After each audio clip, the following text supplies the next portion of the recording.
Happy birthday to you boss. ఈ ఏళ్ళు మీరు చల్లగా బ్రతకాలి.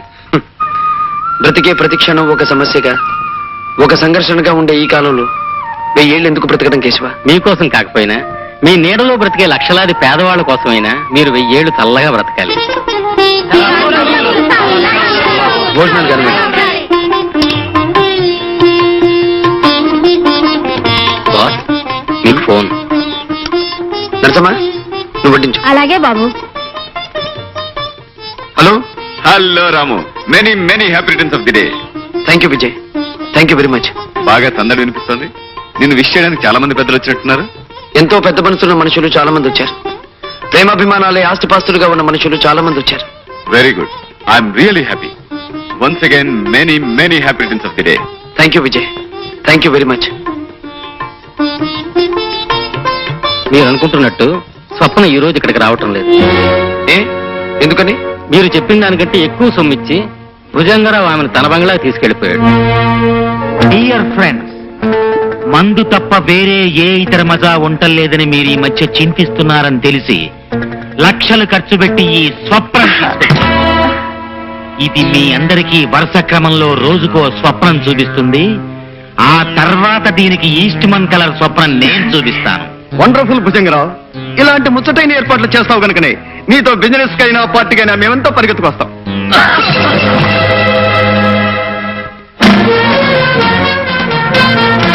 నువ్వెందుకు వచ్చావు ఇక్కడికి? నీ ఇష్టం వచ్చినప్పుడు రావటానికి ఈ తెరుచు కూర్చున్న పంకజం ఇల్లు అనుకున్నావా? భుజంగరావు, ఒళ్ళమ్ముకునే పంకజం ఇల్లు నీతి నిజాయితీ అమ్ముకునే నీళ్లు కంటే గొప్పతే తెలుసా? ఈ ప్రపంచంలో పరశురాం కోరుకున్నది మరో మనిషి అందుకోవడానికి వీల్లేదు. బాస్, పోలీసులకు ఫోన్ చేద్దాం. అందుకు నాకు అభ్యంతరం లేదు. కానీ పోలీసులు వచ్చాక విషయం బయటపడితే మీ పెద్దలకు మంట కలుస్తుంది, మీ పరువు బజార్న పడుతుంది, మీరు నవ్వులు పాలవుతారు. అందుకు సిద్ధపడితే ఫోన్ చేయి భుజంగం. Very good. అలా బుద్ధిగా ప్రవర్తిస్తే నీ ఆయుష్ తీరే వరకు బ్రతుకుంటావు, లేదంటే అర్ధాశకుడు అయిపోతావు. గుర్తుంచుకో. చచ్చి, ఇంతకన్నా అవమానం ఇంకే ఉంది.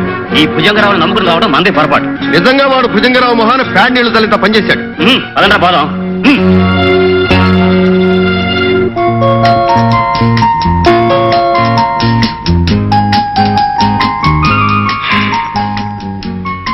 అందమైన స్వప్నాన్ని అందరూ అందుకోవడానికి వీల్లేదు, అనుభవించడానికి అంతకంటే వీల్లేదు. ఈ స్వప్న ఈ పరశురాం సొంతం కనుక నా కళ్ళల్లోనే కరిగిపోతూ ఉండాలి. Hello, Vijay speaking. What? Parasuram rape చేశాడా? No, I can't believe it. Mister Vijay, ఆ స్వప్నను పరీక్ష చేయడం వలన ఆమె బలాత్కారంగా చెరచబడిందని స్పష్టం అవుతోంది. ఇదిగో రిపోర్ట్.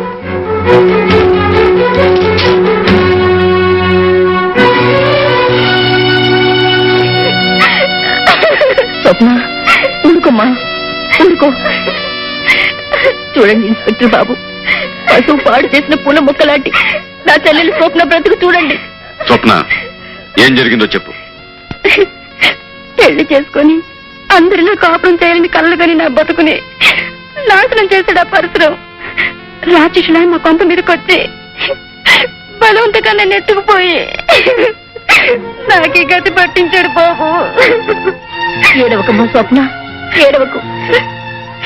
ఈ లోకంలో ఇంకా న్యాయం బతికుంటే కాకి బట్టలు వేసుకుని ఈ పెద్ద మనుషులు నిజాయితీగా చట్టాన్ని రక్షించే వాళ్ళైతే ఆ పాపిష్టి వాణ్ణి శిక్షించే తీరుతారు, శిక్షించే తీరుతారమ్మా.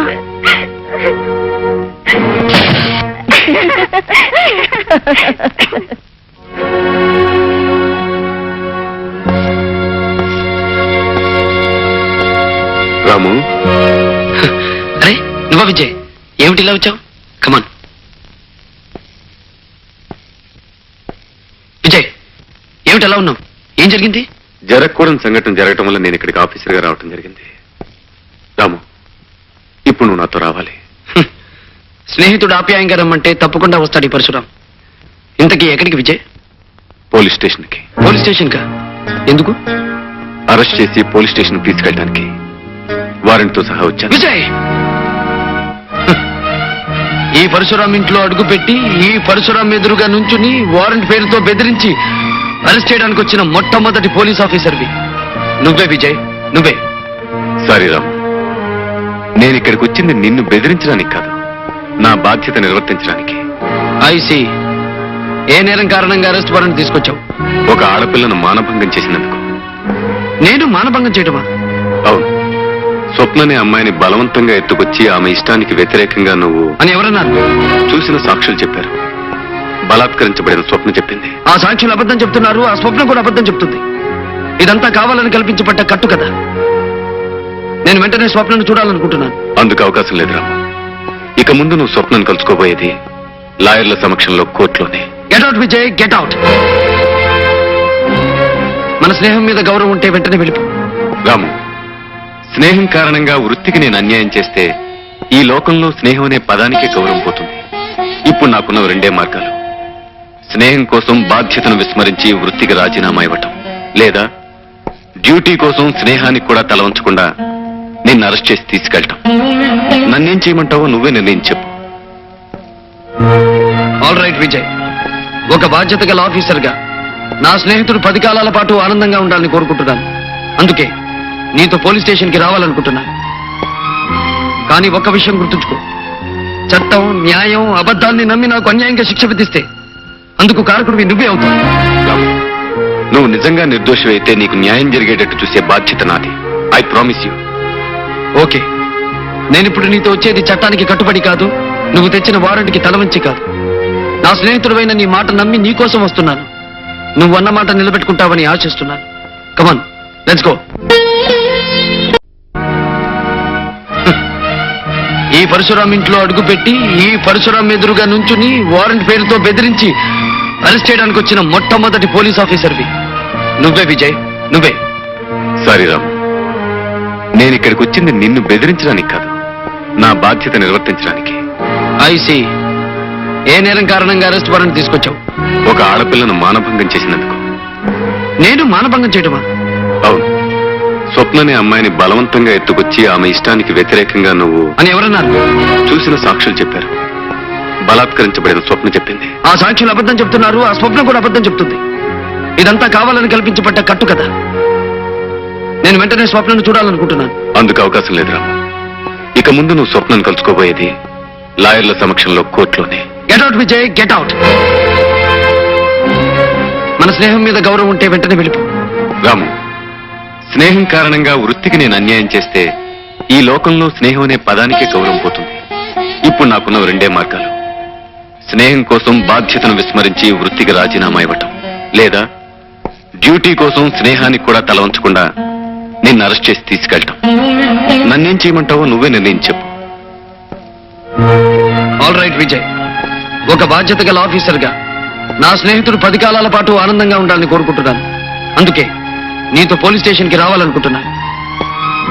కానీ ఒక్క విషయం గుర్తుంచుకో, చట్టం, న్యాయం, అబద్ధాన్ని నమ్మి నాకు అన్యాయంగా శిక్ష విధిస్తే అందుకు కారకుడివి నువ్వే అవుతావు. రాము, నువ్వు నిజంగా నిర్దోషమైతే నీకు న్యాయం జరిగేటట్టు చూసే బాధ్యత నాది. I promise you.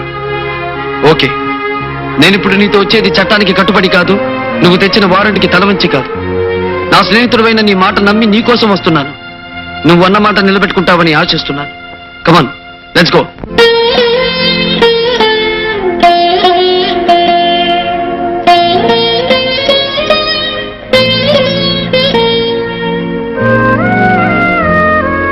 ఏమిటన్నయ్యా, అన్నం తినకుండా ఏదో ఆలోచనలో ఉండిపోయావు?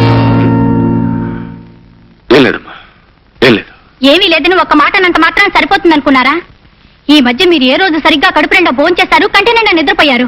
రాత్రి మగళ్ళు ఆలోచనతో పిచ్చివాళ్ళ తయారవుతున్నారు. దీనికంతటి కారణం ఆ పరసామేగా. లక్ష్మి, వాణ్ణి మాట అంటేనే తప్పంటారా? నీకు మనశ్శాంతి లేకుండా చేసేవాడిని ఏమన్నా తప్పులేదు. తప్పులు చేయటమే వృత్తిగా పెట్టుకున్న మనిషి గురించి, చట్టం పట్టుకోవాలనుకునే మనిషి గురించి మీరెందుకంటే ఆలోచించడం?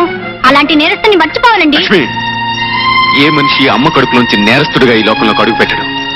కాలమనే ప్రవాహంలో, విధనే తుఫాన్లో చిక్కుని చుట్టూ ఉన్న మనుషులు, పరిస్థితులు కారణంగా నేరస్తుడవుతాడు. పాపం పరశురాం కూడా అలాంటి దురదృష్టం. పరశురాం నేరస్తుని అరెస్ట్ చేసి బహుమానాలు, బంగారు పథకాలు పొందిన మీరు నేరస్తుని వెనకేసుకొస్తారెందుకు? ప్రతి క్షణం అతనే తలుచుకుంటారెందుకు? లక్ష్మి, ఈ విజయ్ జీవితంలో అనుక్షణం పరశురాం పేరే తలుచుకుని తీరతాడు, తలుచుకుని తీరాలి. ప్రాణం పోయే ఆఖరి క్షణంలో కూడా ఈ విజయ్ గుండెల్లో మారుమ్రోగే పేరు పరశురామే.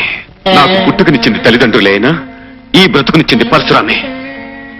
నేను చదువుకునే రోజుల్లో తను చెమటోడ్చి సంపాదించిన డబ్బుతో ఫీజు కట్టి నన్ను పరీక్షలకు పంపేవాడు.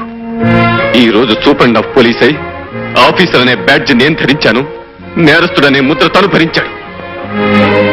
ఆ రోజు పరశురాం ఈ స్నేహితుడి కోసం తన బ్రతుకుని త్యాగం చేసి ఉండకపోతే అప్పుడు నా పరిస్థితి చదువు లేక, సరైన ఉద్యోగం లేక, కట్టుకున్న భార్యకు పట్టెడు అన్నం పెట్టలేక, సమాజంలో ఏ విలువ లేక ఎందుకు కాకుండా పోయేవాణ్ణి. ఈ రోజు నేను చేస్తున్న ఉద్యోగం, అనుభవిస్తున్న ఐశ్వర్యం, ఉంటున్న ఇల్లు, తింటున్న తిండి అన్ని ఆ పరశురాం త్యాగానికి ఫలితం లక్ష్మి. అందుకే చేతులెత్తి ప్రార్థిస్తున్నాను, పొరపాటు కూడా నా పరశురాం గురించి ఒక్క మాట కూడా అనొద్దు ప్లీజ్.